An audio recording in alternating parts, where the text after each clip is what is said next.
நானும் இவ்வளவு நாளா ஏனதானோ இருந்துட்டேன். ஆனா நம்ம மேலேயும் ஒருத்தி உசுரா இருக்கான்னு தெரிஞ்சதுக்கு அப்புறம் காத்துக்கிட்டு அதான் குடும்பம் நடத்தி பார்த்தலான்னு முடிவு பண்ணிட்டேன். அதனால என்ன பண்றீங்க மாமா, இந்த மாப்பிள்ளை பாக்குற சொல்ல இதோட விட்டுருங்க. அதையும் மீறி உங்க வீம்புக்கு ஏதாவது செய்யணும்னு நினைச்சீங்க அப்புறம் மாமன் எல்லாம் பார்க்க மாட்டேன். கருவா அடுத்து நடு மண்டையில நச்சு நிறைக்கிறவன்.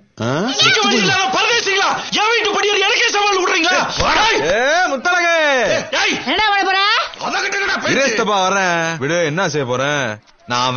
வேணான்னு விலகி போனதுக்கு நீதான் நினைச்சா தப்பு இல்ல, வாழ்ந்தா உங்களதான் வசனம் எல்லாம் பேசுன.